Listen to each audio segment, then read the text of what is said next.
Welcome to Week 8, everybody. How are you? It is the Betting Pros NFL live stream. Andrew Erickson, Matt Perrault, with you guys back again.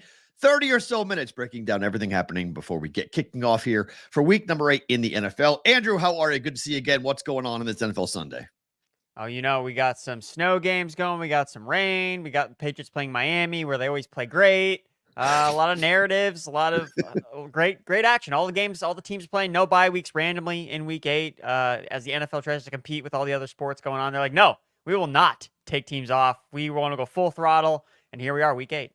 I appreciate it. I mean, last week was brutal, so I appreciate the opportunities to watch and bet games and give us more options to get into here. And yeah, weather is, again, if you're just new to this, snow doesn't bother me. I don't know how you feel about snow games. Cold doesn't bother me. Wind bothers me. And as of right now, there aren't many wind games today in the NFL, but we do have October snow in Denver going on here with the Chief game, although it's supposed to stop and be pretty much out of there before the game kicks off. But dumping snow in Denver is the term I've been hearing this morning about people saying who are living in that region saying, yeah, we're getting a lot of snow up here in October before Halloween.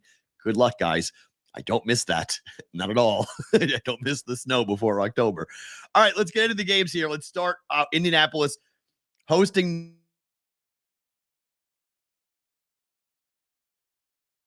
in the Saints that cannot score. The total, this is the story of the day, Andrew. It's the totals who are super low. 43.5 is the total. Opened up at 41.5, however, so we've seen it tick up, but the number hasn't moved much. 2.5 for 2 across the board here. Home dogs, the other story here today. How do you feel about the Colts against the Saints here today? Man, these two teams that I don't feel confident betting on either of them, especially the Saints. They've been overrated all year. And then you look at the Colts, what they were able to do against the Browns last week. I mean, the Colts they have one of the most explosive offenses in terms of like generating big plays. And Gardner Minshew is like one of the most turnover-worthy quarterbacks. So they're creating short fields because they turn the ball over a ton. And then they get a lot of explosive plays. So a lot of what they're doing is not sustainable, but it's scary to bet on them or against them because of how volatile they play. So for me, this is a shy away spot. I like the under overall in this game, but like you said, it's already been bet down. So I don't see a ton of value here. We still got some injuries. So yeah, I don't love this spot really. It's gone up actually. 41.5 has gone up to 43.5. But yeah, I get your point. I do like the under this game too. I'm with you. This game may be my first leg for the Wong teaser. I've hit 4 in a row of these. I opened up 0-3. I'm now 4-3. We'll give that out before the show is over here today. But this at 8.5, giving the Colts a home number of 8.5. Can the Saints win the game by double digits? I don't think that's really likely, right? No, there's not with Derek Carr. Right? Charge. So, like, I look at the offense and I'm like, okay, they might win the game, but like it's by 4 points maximum. Like, they're not winning the game by 8.5, 9 points. That would be stunning if the Saints went into the war. I mean, they have to give the ball up. The Colts could do that if Minshew plays really poorly, but I like this potentially as my first leg. I have already teased this, and I am playing it. The number is going against me already. Mike Tomlin, 18-5-3 as a home dog, Andrew. This is plus 2.5 now. It was 2.5 last night, ticked down to 2. I took it at 2, went all the way down to 1.5, and has come back up here. Jags on the road against the Steelers. Can the Steelers win this game outright? Because I think that they can. Well, considering Mike Tomlin sold his soul to the devil to win all these games when they shouldn't win, I mean, they've been outgained in every single game they've played this season. The other team has gotten more yards in every single game, but they still find ways to, hey, look up, they're 4-2 somehow, some way. So yeah, if I had to back aside here, definitely be a Pittsburgh at home, not necessarily looking at Jacksonville as like, oh, they've played dominant at points this year, but they've been way too inconsistent for me to take them as a road favorite, especially just based on how good Tomlin is at home as a home underdog. So again, for me, this is a spot where, again, I like the under because when the Steelers keep games close, it's because of the under. It's because their defense, they create turnovers, they create havoc. So that's the play I like the most is the under here because Jacksonville had been an under team until last week, Thursday, and the Steelers, that's all they do is play towards the under. The only time they went over is when they had 2 defensive touchdowns and a 71-yard catch by George Pickens. So I'm going to lean under here.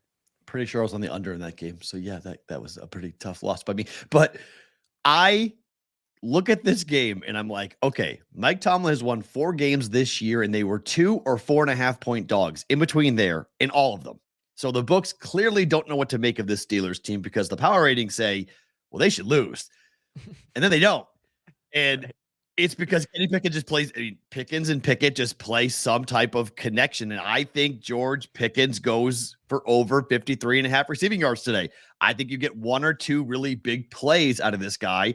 It feels like every game we're getting at least one big chunk play, and then they'll try to feed the ball to him. I know Matt Canada is a complete disaster. Everybody in Pittsburgh wants him gone.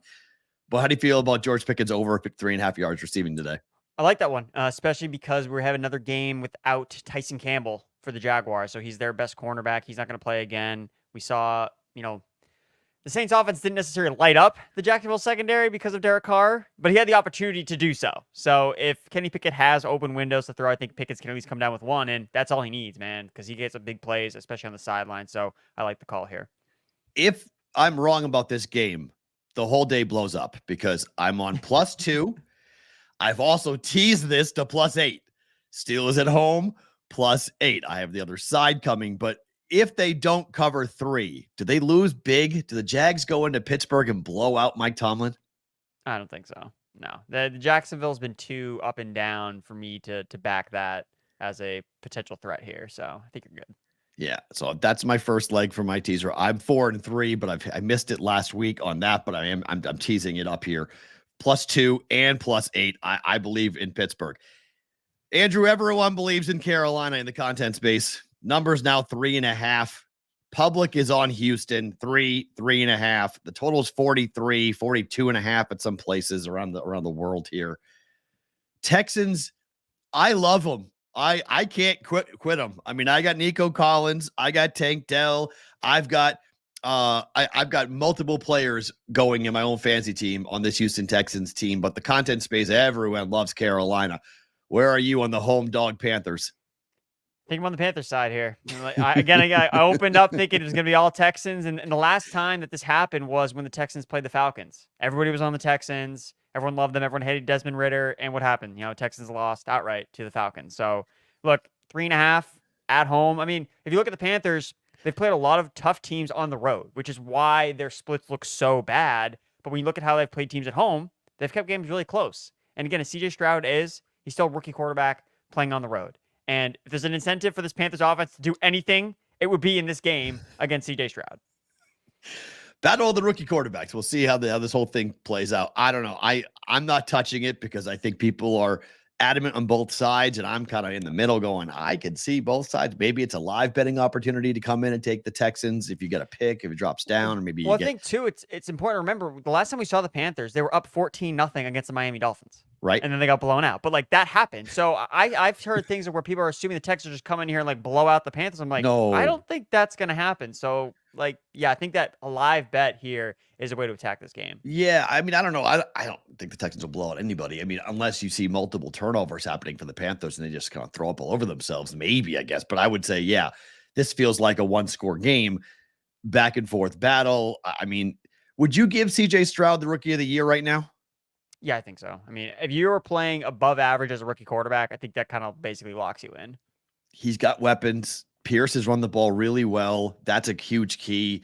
We'll see at the Panthers defense. I think it comes down to the Panthers defense. If they perform well, I mean, the Texans have been an under team. They perform fairly well in terms of their defense. So if you want to play the game, I don't mind an under bet on it for, 43. It opened up to 41.5, ticks up to 43. Key number 43, 44.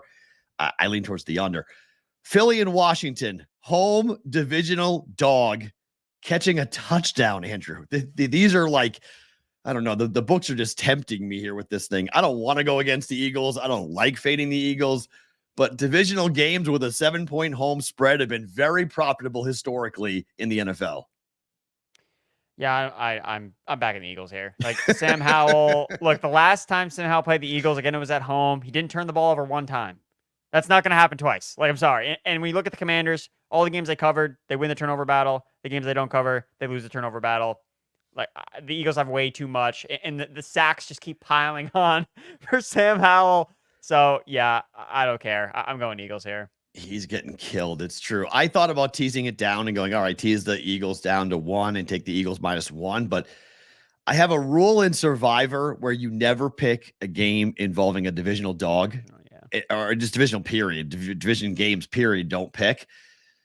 this is a game I got to stay away from. I've seen this too many times. I mean, the Patriots and Dolphins are another one where I'm just staying away from it for that very reason. Cause I'm like, man, the Dolphins should tease that down. Dolphins should annihilate the Patriots. And I'm like, yeah, but like, it's just, there's that little thing in my head going, these are divisional games. They know each other really well. Same thing with Denver and the Broncos taking on the Chiefs.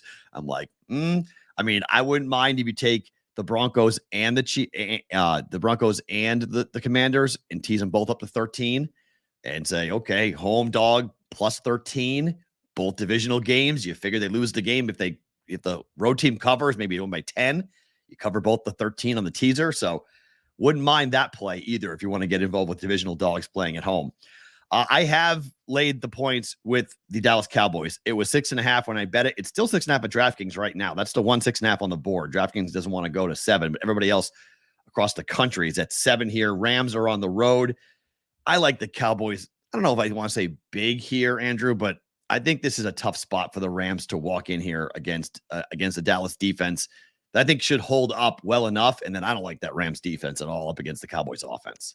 Yeah, no, I think Cowboys at 6.5, where you can get it the best number. I think this was my favorite of the favorites, like of the more than, fair field goal favorites. So I like them more than the Eagles. So yeah, I think that the Cowboys defense has too much for the Rams to handle. And the Rams, just look at them, like we've seen them play well at points in the year, but they play like halves of games. Right. It's like they played well in the first half. They don't play in the second half. Like they just fall off of favorites because the other team's able to make adjustments or come up with a plan. And Sean McVay doesn't have enough time to adjust in game to really get a full 4 quarters of what the Rams are doing. I mean, the Rams offense is Cooper Kupp, Puka Nacua, and that's it. Like that's like what they do. And if the Cowboys can just figure out how to stop one of those guys, especially in the red zone where the Rams have struggled, I think Dallas, especially looking at Dallas has been struggling in the red zone. Last week, the Steelers were the worst red zone offense. They went perfect 3 for 3 against the Rams. So I think that the Cowboys convert more in the red zone. That'll get them more touchdowns. I think that'll give them a touchdown win here.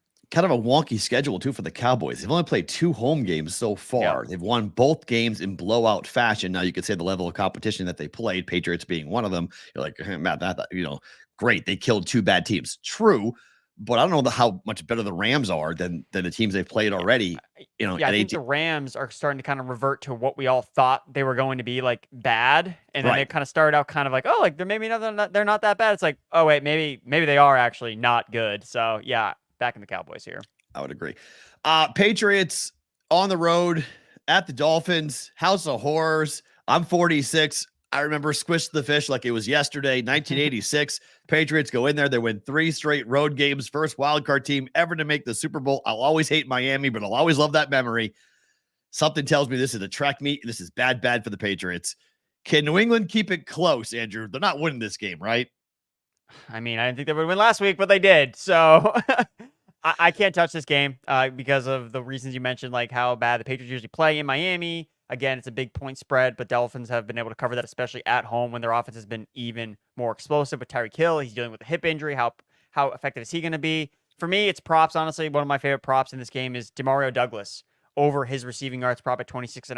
Tyquan Thornton is a healthy scratch. Like they are talking about getting guys that are actually good and have juice on the field. And that guy is Demario Douglas. He's played 2 games with a 40% snap share. He's gone over 40 receiving yards in both. His receiving prop is at 26.5 yards. So if Miami's offense puts up points, Mac Jones is going to have to throw the ball, and Douglas has shown that when he plays, he can play and get the ball. I think he goes over his number pretty easily. He's like the only one that has any pop. Like when you watch the Patriots offense. Him and Kendrick Bourne. Just those 2 guys. So screen game for Douglas is a huge weapon for the Patriots. If the Dolphins get aggressive up the field, you'll see Bill O'Brien call those plays to Douglas, and he could pop 1 for 30 yards either. That could be a 1-play prop where you just go ahead and 1 catch, 1 play, and you hit it. So, yeah, I love that prop for the Patriots in this game, in particular because Mac Jones is going to be throwing the ball a lot because, well, they're going to be losing in this game. So you're going to get a lot of snaps and a lot of passing attempts for Mac Jones. In the game that I don't know if even people who are Jets and Giants fans want to watch. Jets, Giants, I don't care who the home team, road team is. They will play in that darn building. Numbers 3, totals 34.5, Andrew. 34.5. What do you make of Jets, Giants? And the biggest news of the day might be that Aaron Rodgers was throwing the ball pregame. out with his Jets receivers. Yeah, this game is so gross. And the fact that there's also rain, like now, like playing a huge role in this game. We might get 10-7, no field goals. Bet the Zach Wilson under his passing yards prop. That's the probably thing I feel the best about. You get it 193.5 at BetMGM. That's the best number I can find. But like, I mean, Zach Wilson can barely get to 200 yards. He's gotten to 200 yards, I think, one time, I think, like all season. So, Yeah, it was the Zach game in Wilson. which it was the first. It was the game that they won that nobody thought was possible. That they threw. He threw for like 275 yards. It was like It was the what? game against, I think it was the Chiefs game where they played really well, but they that didn't end game. up winning. But yeah, I would bet the under on Zach Wilson's. If it's raining, like they're just gonna give the ball to Breece Hall. I imagine it's really just Breece Hall and Saquon Barkley just getting all the rushing attempts, and that's the game. 10-7. I've got Tyrod Taylor over 22.5 rushing yards. Last week, this Jets defense gave it up to Josh Allen. He got over 30. He's hit this the last 2 weeks as well. He's gone 24 and 25 yards rushing. I know Saquon Barkley is there, but how do you feel about Tyrod Taylor tucking and running here and getting over 22.5 yards?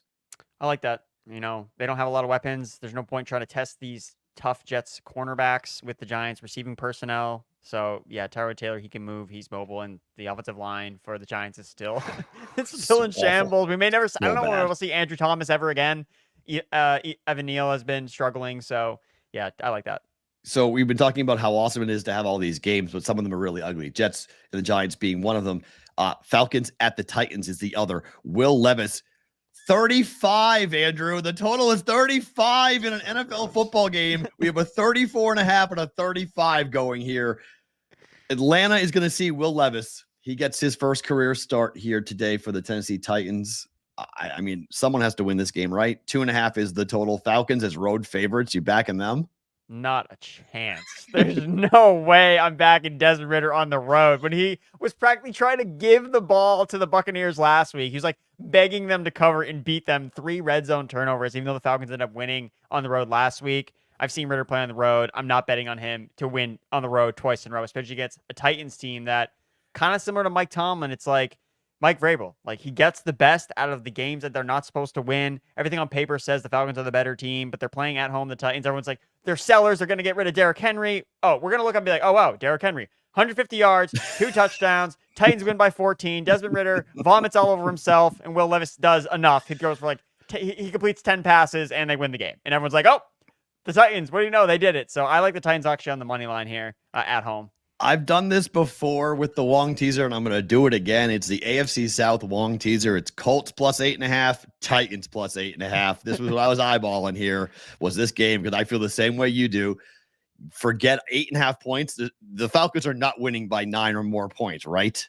No, no, Desmond, no, it's not happening. Right? So not happening. Under machines is like, especially with the game trending towards an under, less points means you're going to see the score margin not be as high. So 43.5 in New Orleans and Indianapolis, and a grand total of 35.5 or 35, depending on the book you're looking at here for the Falcons and the Titans. One more game in the 1:00 window. That is Minnesota at Green Bay. This is the other side of my own teaser where I took Pittsburgh to +8. I got 1.5 last night. Took the Packers up to +7.5, crossing 7 here. Vikings on the road at Green Bay in late October. You going to trust the Vikings to cover this short number? No, not a chance. Even though I've been really wrong about the Packers seemingly, because all the games they play in are like +1.5. Take the Packers money line, like, because no one really knows how to handle and handicap this Green Bay team that looked good when they opened and now they've kind of fallen off. Coaching has kind of been underwhelming, honestly. Like what LaFleur's done, like I really don't think he's put Love in a position to win with some interesting talent in this offense. Aaron Jones continues to be banged up as like one of their best players. Haven't seen him healthy basically since week 1. But at the same time, like Vikings coming off a big primetime win on Monday night. They're starting to feel themselves a little bit. They're like, hey, we can be playoff contenders. It's like, yep. And now you want to fade the Vikings because they're on the road and that's where they've played much worse. They're not in a dome. So yeah, I would try to get away from Minnesota here. Packers money line, I like it, but I just teased it up to 7.5 just in case Jordan Love has a horrible game. I still think they could probably win the game or at least keep the game within 1 score against the Vikings. All right, to the 4:00 window we go. Cleveland is on the road at Seattle. Total of this game is 38.5, really low. 4 is the number for the home favored Seahawks.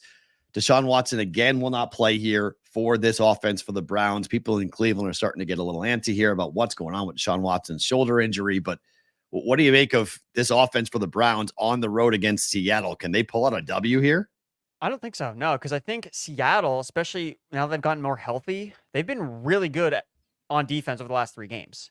And I think that's going to be really problematic, especially they've been elite against the run. That's what the Browns want to do. The Browns do not want to have PJ Walker dropping back 30 times to win the game because the Seahawks also have really strong perimeter cornerbacks. So I think it's a bad spot overall. Jerome Ford is banged up. I mean, all the Browns running backs are like playing injured. Like Kareem Hunt's banged up. I think that this is an underplay, and I think that I like the Seahawks at least I got it at -3.5. I'm not sure what the nut line is at now, but I like 4. the Seahawks to win. Yeah, I like the 4. Seahawks to win at 4. So you get a 4 here. It's ticked up across the 3.5. Open at 2. Now it's 4. So yeah. You want to talk about the pros versus Joe's special. Denver hosting Kansas City. Veteran bookmaker Chris Andrews here in Vegas, who runs the South Point here in town. They often take the lead when there's pro money coming in on a side. You can look at the South Point and watch their number and go, all right, what are the pros like? He has -105 juice. So the pros tend to go and grab dog numbers at the South Point. He has moved to 6.5. So there's the first drop down below 7. DraftKings now has since followed. They're at 6.5. Anyway, Broncos come out here and with the weather and whatnot, I don't think Taylor's going to be in attendance. So we think Kelsey's numbers are going to be down, right? No Taylor Swift. That's the narrative, right? Without Taylor Swift, Kelsey can't play football. What do you make of the Broncos at home against the Chiefs catching 7? I like the over. That's the spot I actually like in this game. I like the over, and especially because you mentioned it earlier about the weather. It's like we don't worry about snow when it comes to scoring points. So I don't know if I've seen this number dip at all in terms of the total. I like it's the over flat. at 40. It's flat. I mean, it's 44.5. It's been 45, 45.5, 46 for now. Actually, it's gone up a little bit now. So it's trending in the direction you're talking about. It's crossed over 45, and now we're at 46. So it's going where you're talking about. Yeah, I like the over here. I think that both teams. I think what we saw that Thursday night a couple nights ago or a couple weeks ago was kind of like a mirage, to be totally honest. Like I don't think the Denver defense is actually good. Like they still give up a ton of explosive plays. The Chiefs have McCole Hardman back in this lineup. I think he can add another element. I like him anytime touchdown, especially because he had 2 red zone targets last week. That's all they use him in. That's the only point they use him is in the red zone. So I like McCole Hardman at long shot odds to score a touchdown in this game. But I do like the overall with Chiefs and Broncos. In some medical marvel, Brock Purdy cleared concussion protocols for this game. The number was 6. It went down to 4. It's ticked up to 4.5 at the South Point. Cincinnati on the road at the 49ers. This total is 44, which is the running theme here of ridiculously low totals in the NFL. I like Brock Purdy to hand the ball off a lot today. I have him under 29.5 passing attempts in this game because I don't think the 49ers want him out there getting hit all that often. They want to limit his passing opportunities against this Bengals pass rush, which has been pretty ferocious at times this season. What do you make of this one? Because I'm nervous about Brock Purdy playing in this game. Yeah, it's a really weird situation because not only did he clear concussion protocol when seemingly no one can do it in a week, he did it, on like from a Tuesday to a Saturday. Like they played on Monday night and then he had symptoms after the game. So usually it's a Sunday to Sunday. Guys never get cleared. And now he just miraculously gets cleared in less than like 4 days.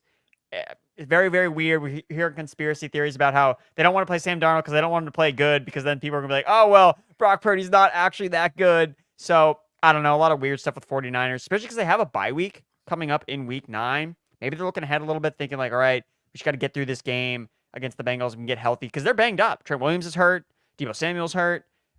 I like the Bengals a lot here. Like I like them when it was plus 5.5, of course. They got that down to 3, back up to 4.5. I like the Bengals. I think the Bengals come away with the upset, honestly. So I like them. Whatever you can get, plus 4.5. Give me Cincinnati. It's an interesting spot for the Niners because if they hit the bye week at 5-2, everything is fine. They hit the bye week at 4-3. It's a different narrative, right? I mean, it's a different conversation about where this team is because they were for the first month. That was like, see in Vegas. They're going, they're going to the Super Bowl. So this is, I don't want to call it a big game, but it is an interesting game just from a narrative standpoint as they hit the bye week, right? Yeah, and ultimately I side on, I can bet on Joe Burrow with 4.5. Fair. I want to do that. Fair. No, I agree with that. One more game before we get to Sunday night. Baltimore's on the road at Arizona. If you have not used the Ravens yet in your survivor pools, everyone's going to be using the Ravens. in their survivor pool today. Number is the biggest one on the board, 9.5. It's a 45-point total here, 44.5 for certain other books kicking around here. Are the Ravens the best team in football? They're the best team in football when they play other good teams, because the Ravens are this one team that they play to their competition. So last week, they expected a fierce Lions team to come in there. That did not happen, but the Ravens showed up. The Ravens showed up like they were going to play a good Lions team, and they demolished them. But that's my concern about this game, about them covering this massive spread. Something that I always try to do is double-digit underdogs at home. Always take them. Like, I can't. It's too many points, especially on the road. Now, this is at 9.5, so technically it's not double digits, but essentially it is. Right. So I would not be touching the Ravens to cover the spread here. I would honestly just rather bet the under. If you look at all the games that the Ravens have played this year, they've been an under machine because they played bad quarterbacks. 8 of the Ravens' last 9 games as favorites have gone under, because they play down to their competition. So when they're expected to win, they win, but it's not usually in the fashion that we all expect necessarily. So expecting a blowout, I don't think that'll be the case, especially on the road. I like the Ravens under. I'm gonna join you on that. That's a good 45. It's gone up from 43.5. Yeah. It's at the key number of 45. The books don't want to cross it.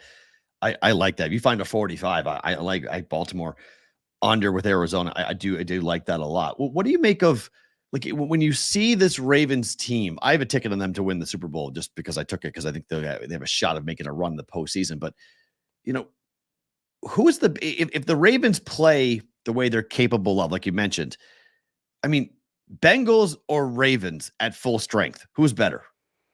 I think it's the Ravens. Yeah. Wow. I think really when the Ravens play their game against, the opponents that get the best out of them, they're really good on offense, they're really good on defense, just the inconsistencies that are super annoying with them, but they can put it all together, especially as this offense starts to gel more and more. Lamar, for me, my tickets are all Lamar MVP. That's what I was really heavy in the offseason. I thought that, hey, man, this guy, if you're the best quarterback on the best team, which I thought the Ravens could be, you usually win MVP. So I agree. I mean, I had the same thought process. I mean, I thought Lamar would have a big year, and I thought the team would have a big season as well. Injuries made me a little nervous there in the first part of the season, but they're coming into form and looking like the team I thought they were going to be here playing. And then we have to all sit through this. Sunday night, Chicago on the road at the Chargers. This number also is 9.5, tied for the biggest number on the board. 46 is the total. Are we signing up for more Badgett here? Are we talking about the D2 star? Are we going to hear everyone gushing about? Is Mike Tirico talking about him the entire night, or the Chargers going to run away with this? Do the Chargers run away with anything? No. That's the thing for me. Is can the Chargers beat any team by 10 points? I couldn't believe it. They won 10 games last year. They won 3 by 10 points. So I got this number, Bears plus 9.5. Felt great about it. It's a plus 8.5. I think you got to take the Bears here. I just don't think the Chargers are good. Chargers are not good enough team to think that they can just go in, especially because they don't play at home. They don't have home field advantage. So even though at home, it's not going to work for me. So remember the 9.5 number. If you want to know why are the books at 9.5, they don't want to go to 10. 9.5 is teaser protection. So you make folks tease it down to 3.5. That's why numbers at 9.5 you'll see consistently where books will go from 9 to 9.5 pretty fast. They tend not to go to 10. They don't really like to go to double digit because then the bad guys come in and take double digit dogs all the time in the NFL. But 9.5 is a number where the books are protecting, where if the game falls 3, you lose. The majority, the number one number is 3. So just be careful about teasing this thing down. I would say if you're going to tease it, I'd go the other way. I'd tease it up. I'd give the Bears more points and see what they can do. Keep the game within 2 touchdowns. Sunday Night Football, I don't know. I'm watching baseball. I mean, I can't watch baseball. I'm watching hockey. If I can watch late night hockey, I'm watching. Try to find a baseball game to watch. Yeah. I'd rather watch something else. So it was like Monday night, game 3 is tomorrow. But I'd rather watch hockey or basketball. The Lakers are playing the Kings late night. I'm watching that tonight. I'd rather watch something else than to watch these 2 teams play. This is Sunday Night Football. Smells like an under bet then, Matt. You just throw the under, change the channel. Bet it and forget it, as they say, right? I guess so. 46 is the total there in that game. Prime time, 46. Prime time unders. I mean, it's been they're hitting at like an 82% clip this season. Prime time unders. I know the Bears have been an over team, but 46 on it. Yeah, I like the under there. So, okay, so to recap, I am taking Pittsburgh plus 2, Dallas minus 6.5, a teaser of Pittsburgh plus 8, and the Packers plus 7.5. The Wong teaser is taking the Colts and the Titans, both up to 8.5 at home. It's a similar teaser. I've made that bet before this season. I'm doing it again. Tyrod Taylor over 22.5 rushing yards. George Pickens over 53.5 receiving yards. Brock Purdy under 29.5 passing yards. And I like Will Levis to throw a pick. I don't think I talked to you about that. How do you think about Will Levis throwing a pick here in his first start? Minus 130. Yes. Oh my God. Yes. I mean, he just got to throw the ball enough times. Like, that's the thing. Because if he doesn't throw a pick, he's just going to eat 10 sacks. That's what's going to happen. Maybe a sack, the ball tips up and gets called as an interception, but I think Will Levis is going to have a tough game. Yeah, tough day here today. Anything you like? Anything else we haven't talked about yet that you like? No, just re-hitting on the Demario Douglas over his 26.5 receiving yards. Like, he's going to play a full-time role. You know, Thornton's been a healthy scratch, so I really like Douglas playing in Miami, pass-heavy script. And Agreed. Anything on the Bears backfield, like running back unders, it's going to be a mess. Roshan Johnson's back, so I know Deontay Foreman had a big game last week. I would not expect that to happen again. So whatever the unders are on Sunday night, bet those. Badgett. Let's see what Shepherd State, right, where he played in D2. No, just Shepherd. Not just Shepherd. Oh, Shepherd University is that what the name of it? It's not Shepherd State. I think it's just Shepherd. Yeah. Shepherd University or just Shepherd. SU, the pride of D2, the D2 Heisman Trophy winner who played well last week. And let's see what the kid does coming up against the Chargers. Folks, if you guys have not downloaded the Betting Pros app, please go and do so right now. It is free in the Google Store and in the Apple Store for you guys to jump in here. You can sync your bets. You can track your performance with bet types. You can follow other users and tail their bets as well. And you can see how your betting instincts are stacking up against others. Download the Betting Pros app today. Prop bet cheat sheets on there. I use it for the NFL props, and I also use it for the NBA props as well that we do on the Daily Juice. Download it today, all for free. The Betting Pros app in the App Store or the Google Play Store. Andrew, best of luck to you and your plays coming up here today. Thank you for being here. I'm Matt Perrault. We're back next week for Week 9. Every week, noon Eastern, Sunday, right here. The Betting Pros NFL live stream back next week. Best of luck.